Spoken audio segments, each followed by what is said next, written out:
الرحمن الرحیم۔ آج میں پھر آپ لوگوں کے سامنے 5 منٹ کے مدرسے کو لے کر حاضر ہوا ہوں، اور اس 5 منٹ کے مدرسے میں نمبر 1 ہے ہمارا اسلامی تاریخ، اور اسلامی تاریخ میں ہم جانیں گے فرشتے کون ہیں، یعنی اینجل، انگلش میں ہم لوگ اس کو بولتے ہیں اینجل۔ تو یاد رکھیں فرشتے اللہ تعالیٰ کی مخلوق ہیں۔ تو مخلوق بولے تو اللہ تعالیٰ نے جن ساری چیزوں کو پیدا کیا ہے ان کو مخلوق بولتے ہیں۔ جس طریقے سے ہم انسانوں کو پیدا کیا، مخلوق ہیں، کیڑے مکوڑوں کو پیدا کیا، مخلوق ہیں، فرشتوں کو پیدا کرا، مخلوق ہیں، چرند پرند کو پیدا کرا، ساری کی ساری چیزیں مخلوق ہیں۔ بے شمار مخلوق کو اللہ تعالیٰ نے اس روئے زمین پر پیدا کرا ہے۔ اور جو سمجھنے کی بات ہے وہ یہ ہے کہ جو یہ فرشتے ہیں نا، ان کی پیدائش نور سے ہوئی ہے، ان کی پیدائش نور سے ہوئی ہے۔ یہ لوگ نور سے پیدا ہوئے ہیں، جس طریقے سے ہم انسان مٹی سے پیدا ہوئے ہیں، اور بھی ساری چیزیں کس سے پیدا ہوئی ہیں؟ مٹی سے پیدا ہوئی ہیں۔ کچھ مخلوق ایسے ہیں جو آگ سے پیدا ہوئے ہیں، تو اسی طریقے سے یہ فرشتے کس سے پیدا ہوئے ہیں؟ نور سے پیدا ہوئے ہیں۔ اور عجیب بات یہ ہے کہ یہ ہماری نظروں سے غائب رہتے ہیں، یہ ہمیں دکھائی نہیں دیتے ہیں، یہ ہماری نظروں سے غائب رہتے ہیں۔ اور سب سے بڑی بات سمجھنے کی یہ ہے کہ یہ کبھی اللہ کی نافرمانی کرتے ہی نہیں ہیں۔ اللہ نے ان کو مختلف کاموں پر لگا رکھا، جبھی تو ان کو نور سے پیدا کرنا، یہ کبھی نافرمانی نہیں کرتے۔ ہم چرند پرند انسان یہ سارے کے سارے کبھی گناہ بھی کرتے ہیں، ان میں ظلم کرنے والے بھی ہوتے ہیں، چیڑ پھاڑ کرنے والے بھی ہوتے ہیں۔ جس طریقے سے ہم انسانوں میں بدتمیز انسان بھی ہوتے ہیں، ظالم انسان بھی ہوتے ہیں، مظلوم انسان بھی ہوتے ہیں، اچھے اخلاق والے بھی انسان ہوتے ہیں، تو لیکن فرشتوں میں ایسا کچھ نہیں ہے۔ وہ نور سے پیدا ہیں اور ہر وقت اللہ کی فرما برداری میں لگے رہتے ہیں۔ ان کے پاس یہ نفس امارہ نہیں ہوتا برائی کرنے والا، ان کے پاس اور چیزیں نہیں ہوتی ہیں۔ ہمارے پاس کیا دماغ بھی ہے سوچنے کے لیے، اور نفس امارہ، اور جو ہمارے پاس نفس ہے یہ دل بھی ہے ہمارے پاس برائی کرنے کے لیے۔ تو ہم لوگوں کو جو اللہ تعالیٰ نے فوقیت دی ہے کہ انسان ساری کی ساری مخلوقات میں سب سے افضل ہے، یعنی نور سے بھی، فرشتوں سے بھی اگر کوئی افضل مخلوق ہے تو وہ ہم انسان ہیں۔ کیونکہ فرشتوں کے پاس جو ہے نا، ان کے پاس دل نہیں ہوتا برائی کرنے والا، تو وہ ہر وقت اللہ کی بات میں لگے رہتے ہیں، ان کا دل کسی گندی طرف مائل نہیں ہوتا ہے۔ لیکن ہم انسان ہیں، ہمارے پاس دماغ ہے، دل بھی ہے، تو مائل ہو جاتا ہے۔ جانور اس لیے بدتر ہیں کیونکہ ان کے پاس دماغ نہیں ہوتا، ان کے پاس ہر وقت برائی کرنے والا دل ہوتا ہے۔ تو ہمارے پاس دونوں چیزیں ہیں۔ اب ہمیں پتہ لگانا ہے کہ اگر یہ بری چیز ہے، ہمارا دل چاہ رہا ہے تو ہم اس کو اللہ کی ڈر سے چھوڑ دیں، تو اللہ نے اسی کو ساری مخلوقات پر انسان کو افضل بتایا ہے۔ تو ہم بہت لمبی بات کر چکے ہیں۔ تو یہ کبھی کیا اللہ کی نافرمانی نہیں کرتے ہیں، ہر وقت اللہ کے کاموں میں لگے رہتے ہیں۔ فرشتے بے شمار ہیں، بے شمار ہے، ان کی صحیح تعداد اللہ تعالیٰ ہی کو معلوم ہے، لیکن ان میں 4 فرشتے مشہور اور مقرب ہیں۔ تو نمبر 1 حضرت جبرائیل علیہ السلام، جو کیا کرتے ہیں؟ اللہ کی کتابیں لاتے ہیں اور احکامات پیغمبروں کے پاس لاتے ہیں، وحی لاتے ہیں جو پیغمبروں تک پہنچاتے ہیں۔ جو قرآن ہم لوگوں کے پاس ہے، یہ کیا حضرت جبرائیل علیہ السلام کے ذریعے ہی ہمارے نبی آخر الزماں حضرت محمد مصطفیٰ صلی اللہ علیہ وسلم کے سینہ مبارک پر نازل کیا گیا۔ تو یہ کیا؟ یہ وحی تھا، یہ پیغام لے کر آئے اللہ کا، احکام لے کر آئے اللہ کا اس روئے زمین پر، اور پیغمبر تک پہنچایا، اور پیغمبر نے اپنی محنت کری، کوشش کری، جو ہم تک لوگوں کے اوپر یہ ساری چیزیں آ پائی ہیں سمجھنے کے لیے۔ تو پھر نمبر 2 فرشتے ہیں حضرت اسرافیل علیہ السلام، یہ کیا کرتے ہیں؟ یہ قیامت میں اللہ تعالیٰ کے حکم سے سور پھونکیں گے۔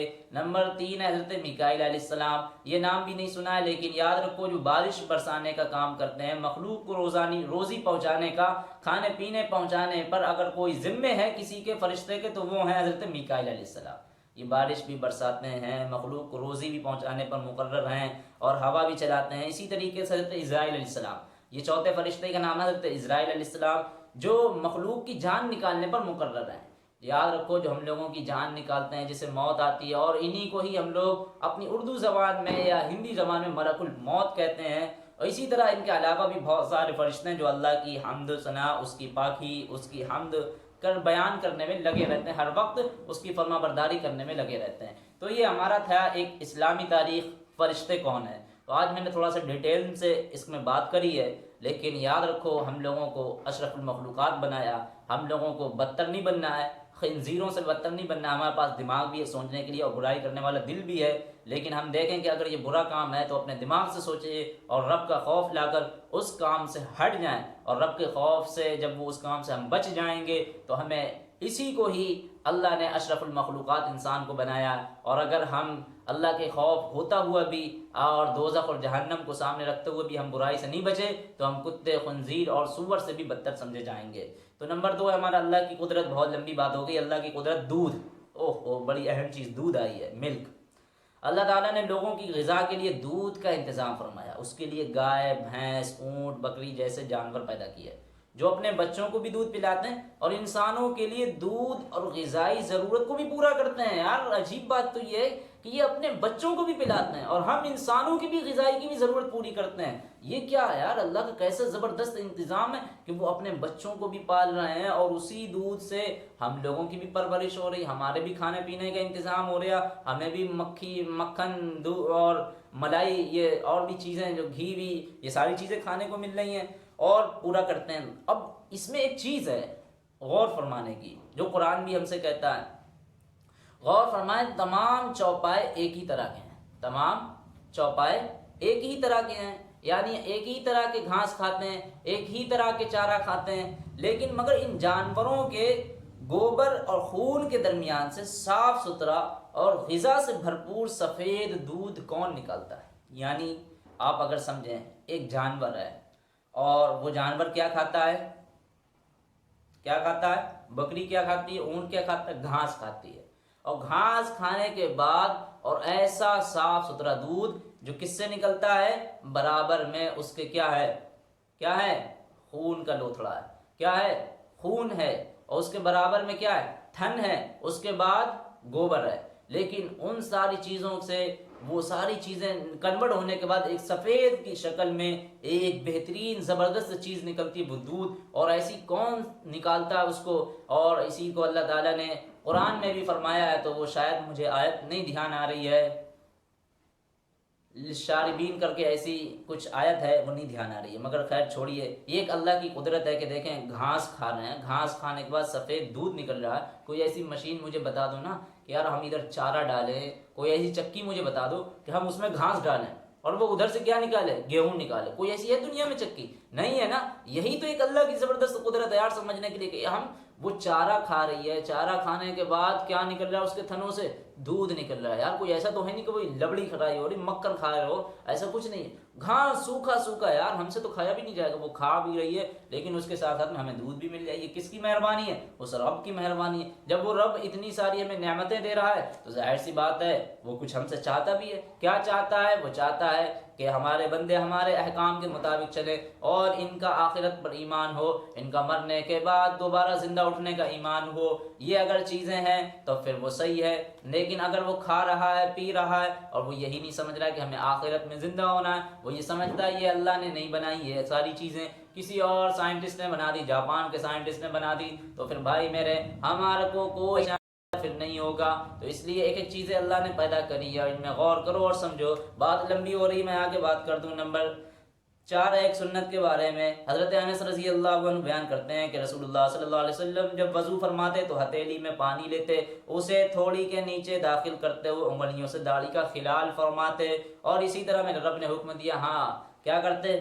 تھوڑا سا ہتھیلی میں پانی لیتے اور اسے اس طریقے داڑھی کے نیچے لگاتے اور انگلیوں سے خلال کرتے۔ نمبر 5 ایک اہم عمل کی فضیلت۔ 2 محبوب کلمے کون سے ہیں؟ رسول اللہ صلی اللہ علیہ وسلم نے فرمایا 2 کلمے ایسے ہیں جو زبان پر ہلکے ہیں، پھلکے ہیں، مگر اعمال کے ترازو میں اگر اس کو ناپو گے تو بڑے وزنی ہے اور اللہ تعالیٰ کو بے حد پسند ہے۔ وہ 2 کلمے کون سے ہیں؟ جلدی سے سمجھ لو۔ سبحان اللہ و بحمدہ، سبحان اللہ العظیم۔ اس کلموں کا ورد کرا کرو خوب زیادہ، یہ کائنات میں اور کیا کہتے ہیں یہ اعمال کے ترازو میں بڑے وزنی ہیں، زبان پر بڑے ہلکے ہیں۔ نمبر 6 گناہ کے بارے میں، ٹخنے سے نیچے کپڑا پہننا۔ رسول اللہ صلی اللہ علیہ وسلم نے فرمایا جس نے اپنا تہبند تکبر کے طور پر زمین پر گھسیٹا تو ایسے آدمی کو دوزخ میں روندا جائے گا۔ اس لیے میں کہتا ہوں عورتوں کو حکم ملا ہے اپنے ٹخنوں کو ڈھکنے کے لیے، لیکن تم مرد ہو، تم کو کیا حکم ملا ہے؟ ٹخنے اپنے دکھانے کے لیے، ٹخنے ظاہر کرنے کے لیے، تو اپنا پیجامہ ہو یا اسی طریقے سے کوئی اور چیز ہو تو مرد حضرات اپنے ٹخنوں کو کھولا کریں، چھپایا نہ کرا کریں، اور جو اس طریقے سے تکبر کے طور پر اپنے ٹخنوں کو چھپائے گا تو یاد رکھو جہنم میں ایسا ہی روندا جائے گا۔ تو یہ ایک وعید تھی ان لوگوں کے لیے جو ٹخنوں سے نیچے پائجامہ کرتے ہیں۔ 2 نمبر 7 دنیا کے بارے میں، آخرت سے آخرت کے عمل سے دنیا چاہنا۔ رسول اللہ صلی اللہ علیہ وسلم نے فرمایا جو شخص آخرت کے کسی عمل سے دنیا چاہتا ہے تو اس کے چہرے پر پھٹکار ہوتی ہے، اس کا ذکر مٹا دیا جاتا ہے، اس کا نام دوزخ میں لکھ دیا جاتا ہے۔ تو یاد رکھو ہمیں کسی بھی آخرت کے عمل سے دنیا نہیں حاصل کرنا ہے، یعنی ہم یہ سوچیں کہ یار یہ ہم کام کر رہے ہیں اس سے ہماری دنیا سنور جائے، نہیں، اللہ کر دے گا۔ ہماری نیت ہونا چاہیے ہم یہ آخرت کے لیے کام کر رہے ہیں، ہم یہ اللہ کے لیے کام کر رہے ہیں، اللہ کی رضا کے لیے کام کر رہے ہیں، اور اللہ اسی کے ہی امید سے اور اللہ اسی کام کی وجہ سے ہماری دنیا بھی سنوار دے گا۔ تو یہ ایک امید لگا لینی چاہیے ہم لوگوں کو۔ نمبر 8 ہے آخرت کے بارے میں مسلمانوں سے جنت کا وعدہ۔ قرآن میں اللہ تعالیٰ فرماتا ہے اللہ تعالیٰ نے مسلمان مردوں اور مسلمان عورتوں سے ایسے باغوں کا وعدہ کر رکھا ہے جن کے نیچے نہریں بہہ رہی ہوں گی، یہ لوگ ہمیشہ ان باغوں میں رہیں گے، اور ایسے عمدہ مکانوں کا وعدہ فرمایا جو ہمیشہ رہنے والے باغوں میں ہوں گے۔ تو مسلمانوں سے جنت کا وعدہ کرا گیا، لیکن وہ کون مسلمان ہیں اس کو بھی ڈیٹیل سے ہم لوگوں کو جاننا چاہیے اور سمجھنا چاہیے۔ ہم جیسے پاخنڈی لوگ بس خالی امید کر سکتے ہیں لیکن جو ہے اور کچھ نہیں، کیونکہ ہم نے بس ایک زبان سے کلمہ پڑھا، ہمارا دل میں ایمان نہیں آیا، ہمارے دل میں مسلمان ہونے کا وہ نہیں آیا ہے، تو اس لیے ہم نے ایک زبان سے بس خالی ایک رسمی طور پر، ایک قانونی طور پر ہم مسلمان ہیں۔ تو نمبر 8 9 ہے طب نبوی سے علاج۔ میں آگے زیادہ باتیں نہیں کروں گا، 3 چیزوں میں شفا ہے۔ حضرت ابن عباس رضی اللہ عنہ بیان کرتے ہیں کہ رسول اللہ صلی اللہ علیہ وسلم نے فرمایا شفا 3 چیزوں میں ہے، شہد پینے میں، پچنا لگانے میں، آگ سے داغنے میں، اور نبی صلی اللہ علیہ وسلم اپنی امت کو داغنے سے منع کرتے ہیں، داغنا نہیں چاہیے، اور لہذا داغ کر علاج کرنے سے بچنا چاہیے ہم لوگوں کو۔ تو یہ نبی نے اس وقت میں منع کرا ہے یا اور لوگوں نے منع کرا ہے، تو وہ اس ٹائم پر ایک علاج تھا صحیح، لیکن اب اس کا جو ایک غلط استعمال ہونے لگا یا اور کچھ باتیں ہوں گی، بہرحال اتنا میں نہیں جانتا ہوں، یہ کچھ اس میں ہوگا۔ نمبر 10 ہے قرآن کی نصیحت۔ قرآن میں اللہ تعالیٰ فرماتا ہے ایمان والو اللہ سے ڈرتے رہو، سیدھی سچی بات کہا کرو، اللہ تعالیٰ تمہارے نیک اعمال کو قبول کرے گا، تمہارے گناہ معاف کر دے گا، اور جو کوئی اللہ اور اس کے رسول کی اطاعت کرے گا وہ بڑی کامیابی کو پہنچے گا۔ ارے جو رسول اور اللہ کے رسول اور اللہ کی اطاعت کرے گا وہی تو حقیقت میں کامیاب ہے، اور کامیاب کہتے ہی کسے ہیں؟ تو یہ بھی قرآن نے بتا دیا، اللہ تعالیٰ سے ڈرتے رہو، سیدھی سچی بات کہا کرو، اللہ تعالیٰ تمہارے نیک اعمال کو قبول کر لے گا، تمہارے گناہ بھی اس کے بدلے معاف کر دے گا، اور جو کوئی اللہ اور اس کے رسول کی اطاعت کرے گا وہ بڑی کامیابی میں پہنچے گا۔ تو نمبر 10 ہمارے ہو چکے ہیں، اور بات بھی بڑی لمبی آج کی ہماری ڈیٹیل میں ہو گئی ہے، تو میں آپ لوگوں سے معذرت چاہتا ہوں اتنا زیادہ ٹائم لینے کے لیے، اور اللہ تعالیٰ سے دعا ہے کہ اللہ تعالیٰ ہم لوگوں کا انہیں سننے سے عمل کرنے کی توفیق عطا فرمائے، آمین۔